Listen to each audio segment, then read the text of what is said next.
இன்றைக்கி என்ன summer drink என்ன பிரேக்ஃபாஸ்ட் அப்படிங்கிறத பார்க்கலாம். சம்மர் ட்ரிங்க் வந்து ABC juice, apple, beetroot, carrot கொஞ்சம் தண்ணியை விட்டு நல்லா ஸ்மூத்தாக அரைச்சிட்டும் வடிகட்டியும் குடிச்சிக்கலாம். இல்லைனாக்கா நான் வந்து அப்படியே தான் குடிக்கிறேன் அதை. ஸோ நல்லா அந்த சம்மருக்கான ஒரு சூப்பரான ட்ரிங்க் அது. பிரேக்ஃபாஸ்ட் வந்து இட்லியும் வெங்காய தக்காளி சட்னி. ஒரு கடாயில் 1 டீஸ்பூன் அளவுக்கு எண்ணெயை விட்டுட்டும் அதில் கிறிஸ்பி ஆகிற வரைக்கும் மிளகாவத்தல் நம்மளுக்கு எந்த அளவுக்கு தேவையோ அந்த அளவுக்கு நம்ம போட்டு வறுத்து எடுத்து வச்சுடலாம். அதுக்கப்புறம் ஜஸ்ட் ரேண்டமாக கட் பண்ணின வெங்காயம், தக்காளி இந்த மாதிரி நல்லா வதக்கிட்டோம். கொஞ்சம் மூடி வச்சு வதக்கினோன்னா நல்லா சாஃப்டாகிடும். ஒரு 2லேருந்து 3 நிமிஷம் வரைக்கும் இந்த மாதிரி வதக்கிட்டோம். அதோட கொஞ்சோண்டு புளியும் போட்டு வதக்கினோன்னாக்கா கரெக்டாக புளியும் நல்லா சாஃப்டாகிடும். ஸோ வதக்கி இந்த மாதிரி ஆறின அப்புறம் நம்ம மிக்ஸி ஜாரில் போட்டு நம்ம ஸ்மூத்தாக அரைச்சிக்கலாம். அரைக்கும்போது தேவையான அளவு உப்பு போட்டுட்டு அரைச்சிட்டோன்னா ரொம்ப கரெக்டாக இருக்கும்.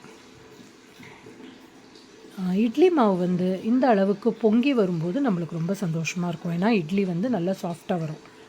நான் வந்து என்னோடய இட்லி மாவில் 3 கப்பு புழுங்கரிசி, 1 கப் உளுந்து, 1 கப்பு அவல் போட்டு நான் அரைக்கிறேன். அதனால் நல்லா சாஃப்டாக நல்லா பஞ்சு மாதிரி வரும் இட்லி.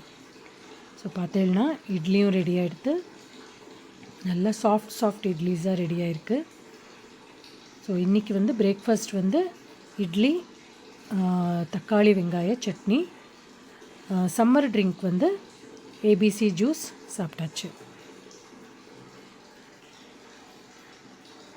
ஆஃப்டர்நூன் வந்து லஞ்சுக்கு நார்த் கர்நாடகா ஸ்டைல் ஃபுட் சாப்பிடலாம் அப்படின்னு ரெஸ்டாரண்ட் போயிருந்தது. அங்கே வந்து நல்ல விதவிதமான பொடிகள், நல்லா கருவேப்பிலை கொத்தமல்லி அரைச்சி விட்ட மோர், இது வந்து பார்லி பாயசம், அப்புறம் மாம்பழமும் வாழைப்பழமும் போட்டு பாயசம் மாதிரி ஒரு டெசர்ட் மாதிரி பண்ணியிருந்தா. அதை தவிர வந்து தயிர் பச்சடி, கோசம்பரி, இது ரைஸ் ஃப்ளோர் போட்ட ஒரு ஸ்நாக் அப்படின்னு சொன்னால். மட்கி சப்ஜி, எண்ணெய்க்காய், மொச்சக்கொட்டை போட்ட ஒரு கூட்டு, இதுதான் மெயின். அதாவது ஜோர் ரொட்டி, ஜோளமாவு ரொட்டி, அப்புறம் வடாம், பஜ்ஜி, இது எல்லாமே இருந்தது. ரொம்ப டேஸ்டியாகவும் இருந்தது. இந்த வீடியோ உங்களுக்கு பிடிச்சிருந்ததுனாக்கா லைக் பண்ணுங்க. தேங்க்யூ.